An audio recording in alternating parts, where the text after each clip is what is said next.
ಆತ್ಮೀಯ ವಿದ್ಯಾರ್ಥಿಗಳೇ, ನಾನು ಮಲ್ಲಿಕಾರ್ಜುನ ಸಿದ್ರೆಡ್ಡಿ, ವಿದ್ಯಾಸ್ಫೂರ್ತಿ ಪ್ರಕಾಶನ ವಿಜಯಪುರ. ಇವತ್ತು ನಾನು ನಿಮಗೆ ಈ ಸೈನಿಕ ಶಾಲೆ ಪರೀಕ್ಷೆ ಬರೆಯುತ್ತಿರುವಂಥ ವಿದ್ಯಾರ್ಥಿಗಳಿಗೆ ಸಾಮಾನ್ಯ ಜ್ಞಾನಕ್ಕೆ ಸಂಬಂಧಪಟ್ಟಿರುವಂಥ ಜನರಲ್ ನಾಲೆಡ್ಜ್ಗೆ ಸಂಬಂಧಪಟ್ಟಿರುವಂಥ ಕರೆಂಟ್ ಅಫೇರ್ಸ್ ಇದರ ಒಂದು ವಿಡಿಯೋನ ಕೊಡ್ತಾ ಇದ್ದೀನಿ. ಈ ಜನವರಿ 18ರಂದು ನಡೀತಾ ಇರುವಂಥ ಜನವರಿ 18, 2026 ನಡೀತಾ ಇರುವಂಥ 6ನೇ ತರಗತಿ ವಿದ್ಯಾರ್ಥಿಗಳಿಗೆ ಸೈನಿಕ ಶಾಲಾ ಪ್ರವೇಶದಲ್ಲಿ ಬರುತ್ತಾ ಇರುವಂಥ ಕರೆಂಟ್ ಅಫೇರ್ಸ್ನ ಒಂದು ಸಂಬಂಧಪಟ್ಟಂಥ ವಿಡಿಯೋನ ಕೊಡ್ತಾ ಇದ್ದೀನಿ. ದಯವಿಟ್ಟು ಪರೀಕ್ಷೆಗೆ ಹೋಗುವ ಮೊದಲು ಈ 20 ಪ್ರಶ್ನೆ ಪತ್ರಿಕೆಗಳನ್ನು ನೀವು ತಪ್ಪದೆಯನ್ನು ನಮ್ಮನ್ನು ಬಿಡಿಸ್ಕೊಂಡು ನೀವು ಪ್ರಾಕ್ಟೀಸ್ ಮಾಡಿಕೊಂಡ್ರೆ ನೀವು ಪರ್ಫೆಕ್ಟಾಗಿ ಅತಿ ಹೆಚ್ಚು ಅಂಕವನ್ನು ಪಡ್ಕೊಳ್ಳೋಕ್ಕೆ ಸಾಧ್ಯ ಆಗ್ತಾ ಹೋಗುತ್ತೆ. ಈ ಜನರಲ್ ನಾಲೆಜ್ ಸಂಬಂಧಪಟ್ಟಿರುವಂಥ ಇಂಪಾರ್ಟೆಂಟ್ GK ಪ್ರಶ್ನೆ ಪತ್ರಿಕೆ ಒಂದನೇದನ್ನು ಕೊಡ್ತಾ ಇದ್ದೀನಿ. ದಯವಿಟ್ಟು ವಿದ್ಯಾರ್ಥಿಗಳು ಪ್ರಾರಂಭದಿಂದ ಕೊನೆಯವರೆಗೆ ಸ್ಕಿಪ್ ಮಾಡದೆ ನೋಡಿಕೊಂಡು ಪದೇ ಪದೇ ಪ್ರಾಕ್ಟೀಸ್ ಮಾಡಿ ಪರ್ಫೆಕ್ಟ್ ಆದರೆ ಇದೇ ತರಹದ ಪ್ರಶ್ನೆ ಬರುವಂಥ ಚಾನ್ಸಸ್ ಇದೆ ಅಂತ ಹೇಳುತ್ತಾ ಈ ಜನರಲ್ ನಾಲೆಜ್ಗೆ ಸಂಬಂಧಪಟ್ಟಿರುವಂಥ ಮೊದಲನೆಯ ಪ್ರಶ್ನೆ ಕೊಡ್ತಾ ಇದ್ದೀನಿ. ಪ್ರಶ್ನೆ ಸಂಖ್ಯೆ 1 ಅದರದ ಸೈನಿಕ ಶಾಲೆಗೆ ಬರ್ತಾ ಇರುವಂಥ ಜನರಲ್ ನಾಲೆಡ್ಜ್ಗೆ ಸಂಬಂಧಪಟ್ಟಿರುವಂಥ ಪ್ರಶ್ನೋತ್ತರ ಮಾಲೆ ಭಾಗ 1ರ ಒಂದು ವಿಡಿಯೋನ ಕೊಡ್ತಾ ಇದ್ದೀನಿ. ಓಕೆ ವಿದ್ಯಾರ್ಥಿಗಳೇ, ಈ ಪ್ರಶ್ನೋತ್ತರ ಮಾಲೆ ಭಾಗ 1ರ ಮೊದಲನೆಯ question, which countries will hoist the 2026 FIFA world cup ಅಂತ ಕೊಟ್ಟಿದ್ದಾರೆ. 2026 ಫಿಫಾ ವಿಶ್ವಕಪ್ ಅನ್ನು ಯಾವ ದೇಶಗಳು ಆಯೋಜಿಸುತ್ತವೆ ಅಂತ ಪ್ರಶ್ನೆ ಕೇಳ್ತಾ ಇದ್ದಾನೆ. ಇದು ಕರೆಂಟ್ ಅಫೇರ್ಸ್ಗೆ ಸಂಬಂಧಪಟ್ಟಿರುವಂಥ ಪ್ರಶ್ನೆ. ಈ ಒಂದು ಫಿಫಾ ವಿಶ್ವಕಪ್ ನಡೀತಾ ಇರೋದು ಯಾವುದು ಆಟ ಅಂದರೆ ಇದು ಸ್ಪೆಷಲ್ಲು ಫುಟ್ಬಾಲ್ಗೆ ಸಂಬಂಧಪಟ್ಟಿರುವಂಥದ್ದೇ ಆಗಿರುತ್ತದೆ. ಈ ಒಂದು ಫಿಫಾ ವರ್ಲ್ಡ್ ಕಪ್ಗಳು ಅಂದರೆ ಈ ಫಿಫಾ ವಿಶ್ವಕಪ್ ನಡೀತಾ ಇರೋದು 4 ವರ್ಷಕ್ಕೊಮ್ಮೆ ಈ ಒಂದು ಫಿಫಾ ವಿಶ್ವಕಪ್ಪನ್ನು ಏರ್ಪಡಿಸ್ತಾರೆ. ಇಲ್ಲಿ ಟೋಟಲ್ ಆಗಿ ಈ ವರ್ಷ ಇಲ್ಲಿ 48 ರಾಷ್ಟ್ರಗಳು ಈ ಫಿಫಾ ವಿಶ್ವಕಪ್ಗೆ ರಾಷ್ಟ್ರಗಳು ಭಾಗವಹಿಸಲಿಕ್ಕೆ ಸಾಧ್ಯ ಆಗ್ತಿದ್ದಾವೆ. ಹಾಗಾದರೆ ಈ 4 ವರ್ಷಕ್ಕೊಮ್ಮೆ ಈ ಒಂದು ವಿಶ್ವಕಪ್ ನಡೀತಾ ಇದೆ ಅಂದರೆ ಇದು ಫಿಫಾ ವಿಶ್ವಕಪ್ ನಡೀತಾ ಇದೆ ಅಂದರೆ ಹಿಂದ್ಗಡೆ ಯಾವಾಗ ನಡೀತು ಅಂತಂದರೆ 2022ರಲ್ಲಿ ಕತಾರ್ನಲ್ಲಿ ಈ ಒಂದು ಫಿಫಾ ವಿಶ್ವಕಪ್ ನಡೀತು. ಹಾಗಾದರೆ 2026ರಲ್ಲಿ ಫಿಫಾ ವಿಶ್ವಕಪ್ಪು ಅನ್ನು ಯಾವ ದೇಶಗಳು ಆಯೋಜಿಸ್ತಾ ಇದ್ದಾವೆ ಅಂದರೆ ಇಲ್ಲಿ ಅಮೇರಿಕ ದೇಶ, ಕೆನಡಾ ಮತ್ತು ಮೆಕ್ಸಿಕೋ ಈ ದೇಶಗಳು ಈ ವರ್ಷ ಏನಾಗ್ತಾ ಇದ್ದಾವೆ ಈ ಒಂದು 2026ರ ಫಿಫಾ ವಿಶ್ವಕಪ್ಪನ್ನು ಆಯೋಜಿಸುತ್ತವೆ. ಅದನ್ನು ಸರಿಯಾದ ಉತ್ತರ ಇಲ್ಲಿ ಸಿ ಅನ್ನುವಂಥ ಆಯ್ಕೆ ಸರಿಯಾಗಲಿಕ್ಕೆ ಸಾಧ್ಯ ಆಗ್ತಾ ಇದೆ.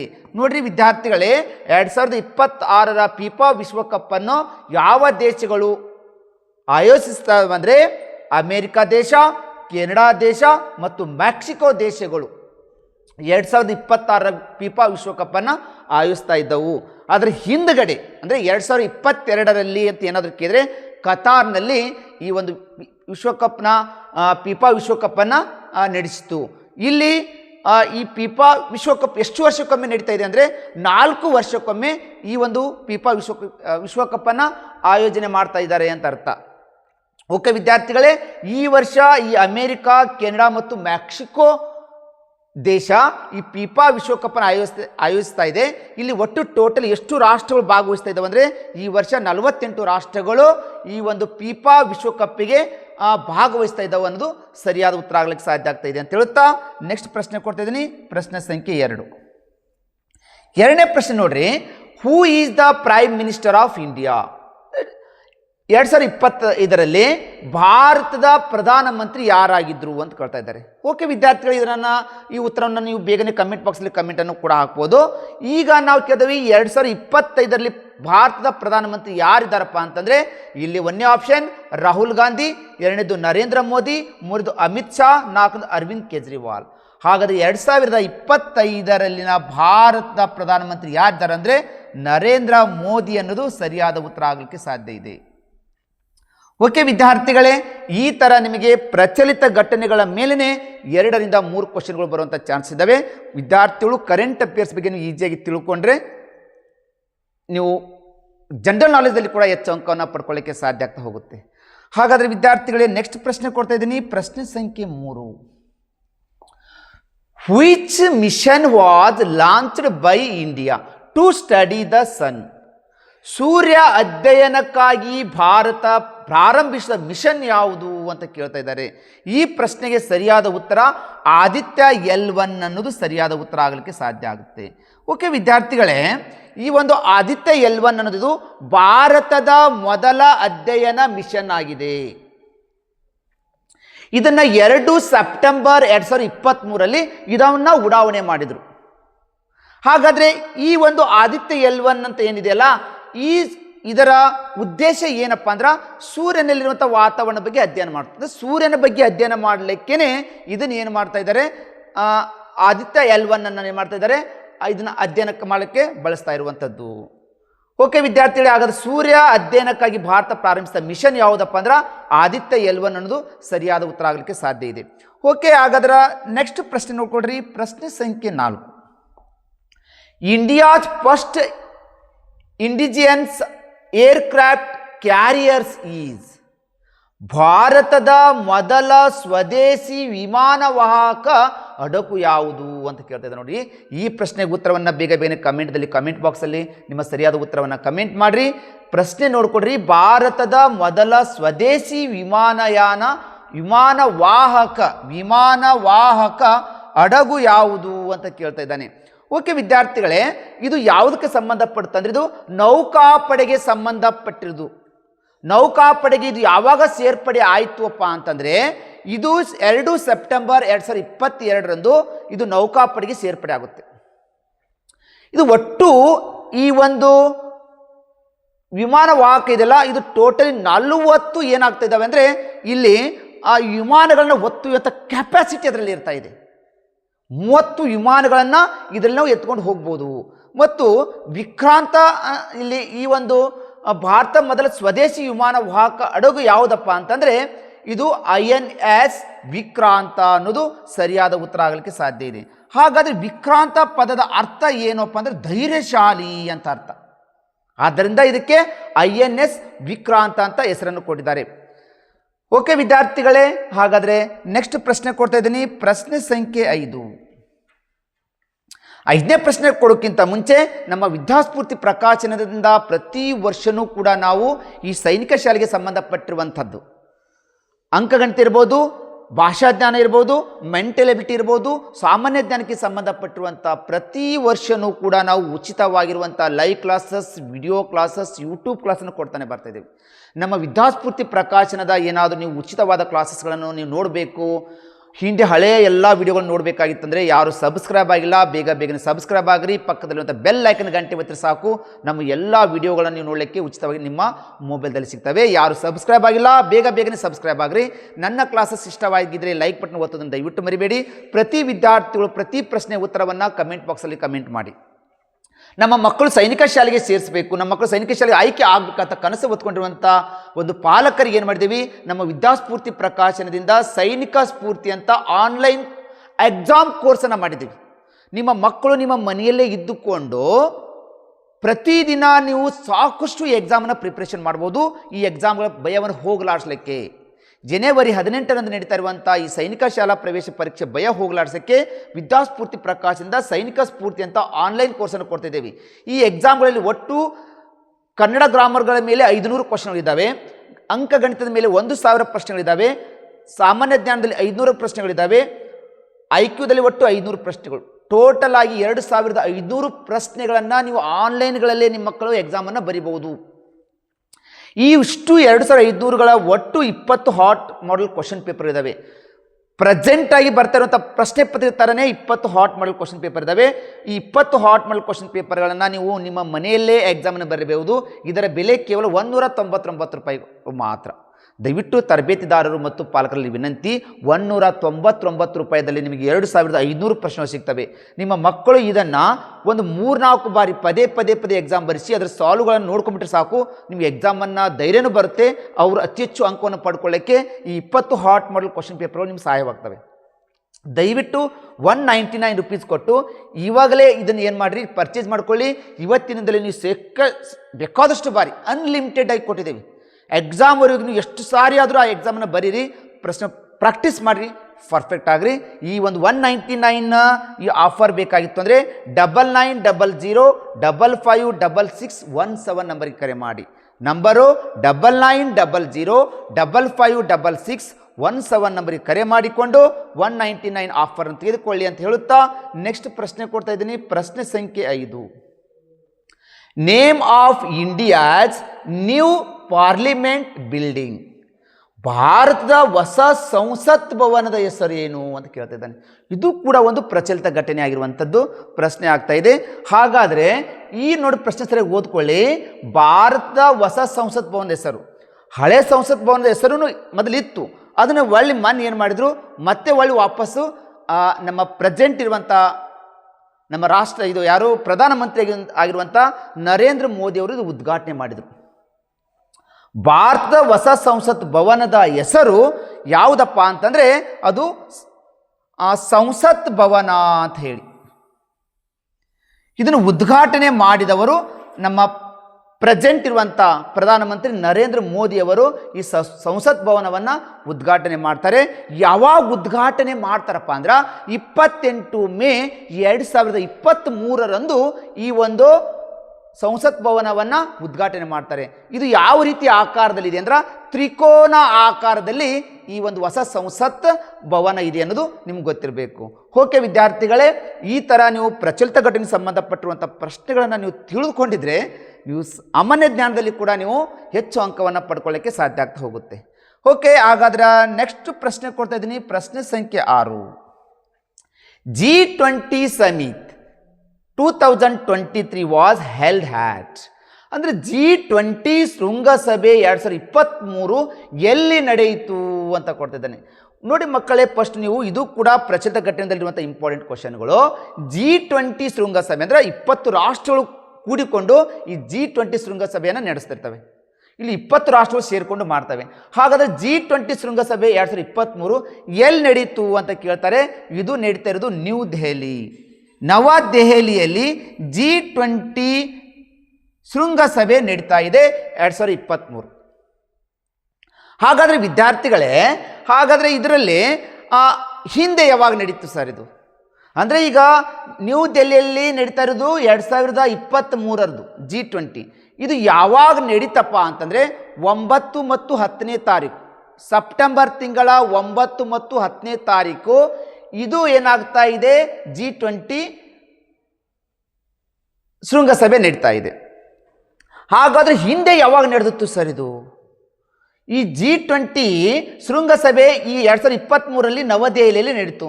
ಹಾಗಾದರೆ G20 ಶೃಂಗಸಭೆ ಹಿಂದ್ಗಡೆ ಯಾವಾಗ ನಡೆಯುತ್ತೆ ಅಂತಂದರೆ ಹಿಂದೆ ನಡೆದಿದ್ದು 2022 ನಡೆದಿತ್ತು. ಯಾವ ತಿಂಗಳು? ನವೆಂಬರ್ ತಿಂಗಳು ನಡೆದಿತ್ತು. ಎಲ್ಲಿ ನಡೆದಿತ್ತು? ಇಂಡೋನೇಷ್ಯಾದಲ್ಲಿ ನಡೆದಿತ್ತು. ಹಿಂದೆದಕ್ಕೇನಾದರೂ ಕೇಳಿದ್ರೆ ಇಂಡೋನೇಷ್ಯಾದಲ್ಲಿ 2022 ನವೆಂಬರ್ ತಿಂಗಳಲ್ಲಿ ನಡೀತು ಅಂತ ಕೇಳ್ರಿ. ಈಗ 2023 ಎಲ್ಲಿ ನಡೀತಾ ಇದೆ ಅಂದರೆ ಇದು ನವದೆಹಲಿ, ನ್ಯೂ ದೆಹಲಿಯಲ್ಲಿ ನಡೀತಾ ಇದೆ ಅನ್ನೋದು ನಿಮ್ಗೆ ಗೊತ್ತಿರಬೇಕು. ಓಕೆ ವಿದ್ಯಾರ್ಥಿಗಳೇ, ಹಾಗಾದ್ರೆ ನೆಕ್ಸ್ಟ್ ಪ್ರಶ್ನೆ ಕೊಡ್ತೀನಿ. ಪ್ರಶ್ನೆ ಸಂಖ್ಯೆ 7.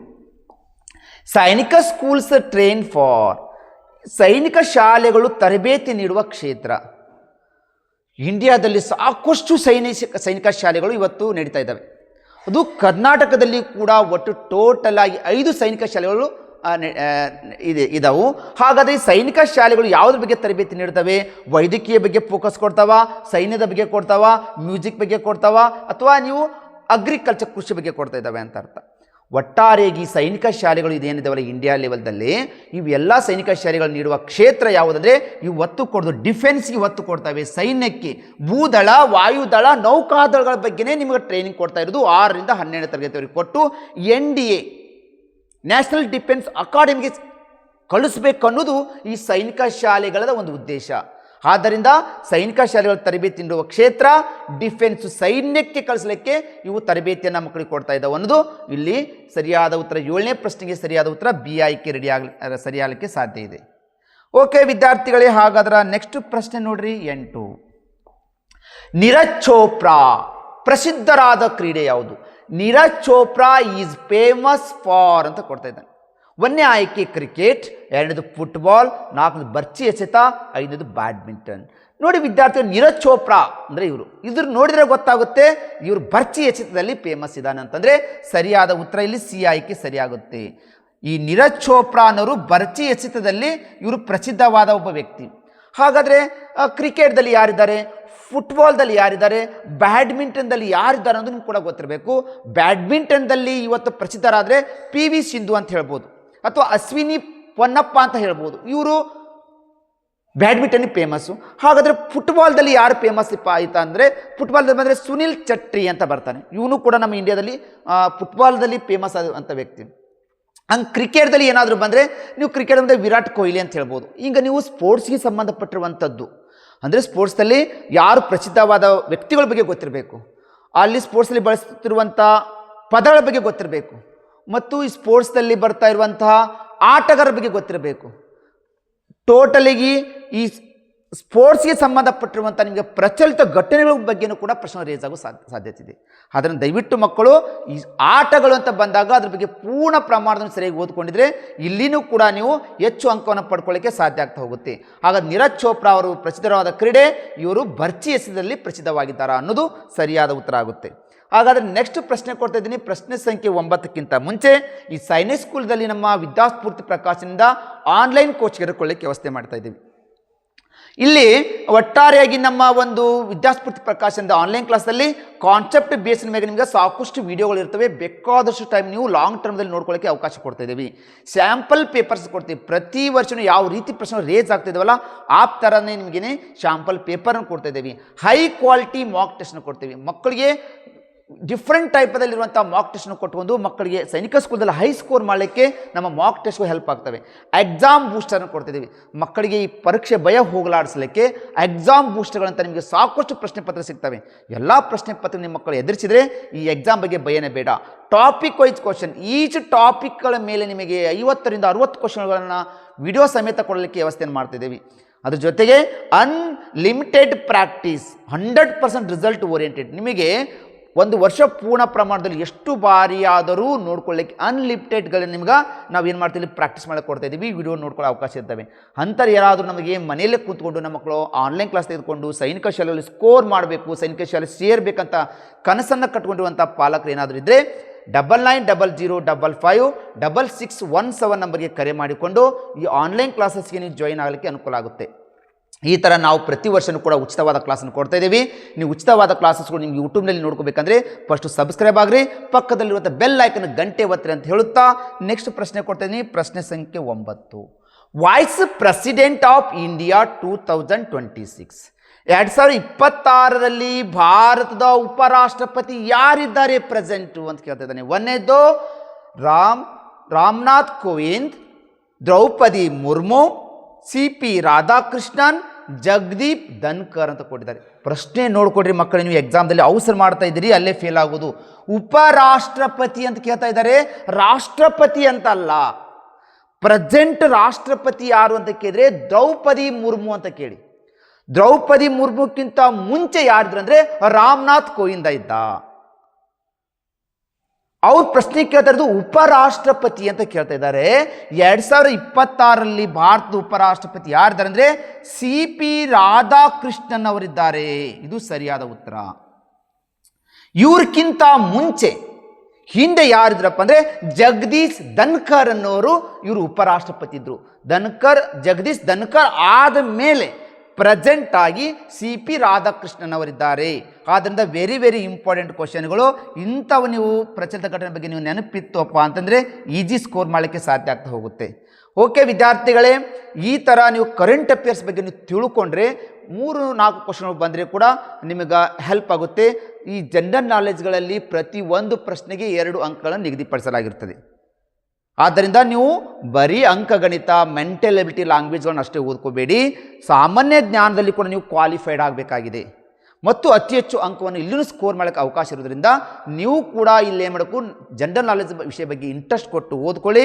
ಅದ್ರ ಜೊತೆಗೆ ನೀವು ಕರೆಂಟ್ ಅಫೇರ್ಸನ್ನು ನೀವು ಪ್ರಿಪೇರ್ ಆದರೆ ಅಲ್ಲಿನೂ ಕೂಡ ಅಂಕ ಸಿಗಲಿಕ್ಕೆ ಸಾಧ್ಯ ಇದೆ ಅಂತ ಹೇಳುತ್ತಾ ನೆಕ್ಸ್ಟ್ ಕ್ವಶನ್ ಕೊಡ್ತಾ ಇದ್ದೀನಿ. ವಂದೇ ಮಾತರ್, ವಂದೇ ಭಾರತ್ ಎಂದರೆ 10ನೇ ಕ್ವಶನ್. ವಂದೇ ಭಾರತ್ ಈಸ್ ಇದೊಂದು ವಿಮಾನನ?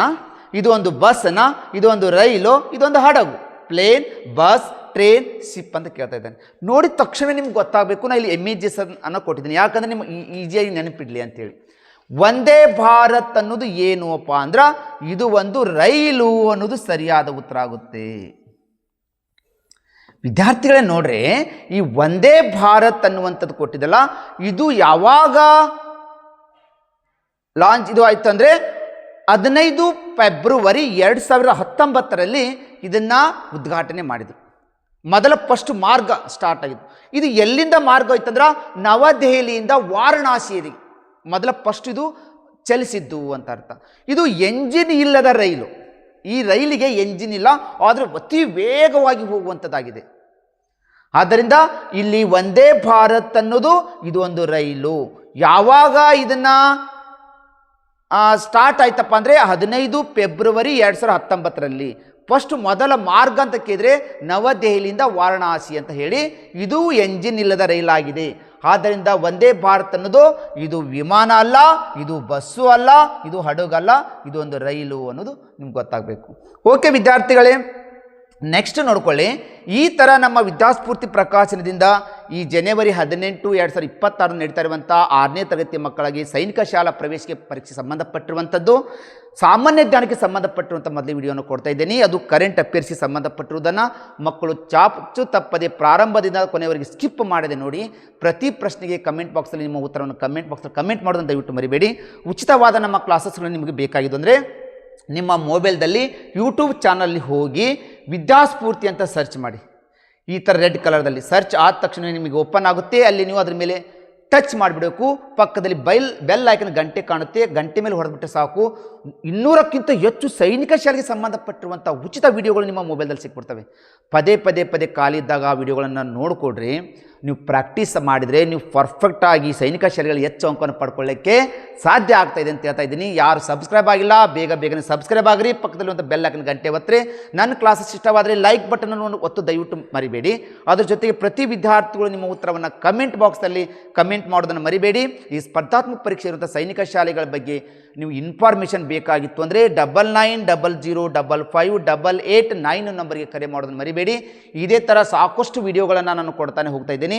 ಈ ಸೈನಿಕ ಶಾಲೆಗೆ ಸಂಬಂಧಪಟ್ಟಿರುವಂಥ ಸಾಮಾನ್ಯ ಜ್ಞಾನ ಇರ್ಬೋದು, ಮೆಂಟಲ್ ಎಬಿಲಿಟಿ ಇರ್ಬೋದು, ಅಂಕಗಣಿತ ಇರ್ಬೋದು, ಭಾಷಾ ಜ್ಞಾನಕ್ಕೆ ಸಂಬಂಧಪಟ್ಟಿರುವಂಥ ವಿಡಿಯೋಗಳನ್ನು ಕೊಡ್ತಾ ಇದ್ದೀನಿ. ದಯವಿಟ್ಟು ಪಾಲಕರು ಮತ್ತು ತರಬೇತಿದಾರರು ಇದಕ್ಕೆ ಸಹಕರಿಸಿ. ಈ ಒಂದು ವಿಡಿಯೋಗಳನ್ನು ನಾವು ನಿಮಗೆ ಉಚಿತವಾಗಿ ಕೊಡ್ತಾ ಇದ್ದೀವಿ. ಇದೇ ಥರ ಸೈನಿಕ ಶಾಲೆ ಪರೀಕ್ಷೆ ಬರೆಯುವಂಥ ಮಕ್ಕಳಿಗೆ ಹೆಲ್ಪ್ ಆಗಲಿಕ್ಕೆ ಸಾಧ್ಯ ಆಗುತ್ತೆ. ಪ್ರತಿಯೊಬ್ಬ ಪಾಲಕರು ಈ ಒಂದು ವಿಡಿಯೋಗಳನ್ನು ಗ್ರೂಪ್ನಲ್ಲಿ ಶೇರ್ ಮಾಡೋದನ್ನು ಮರಿಬೇಡಿ ಅಂತ ಹೇಳ್ತಾ ಇಲ್ಲಿಗೆ ನನ್ನ ಈ ಕ್ಲಾಸನ್ನು ಮುಗಿಸ್ತಾ ಇದ್ದೀನಿ. ವಂದನೆಗಳು.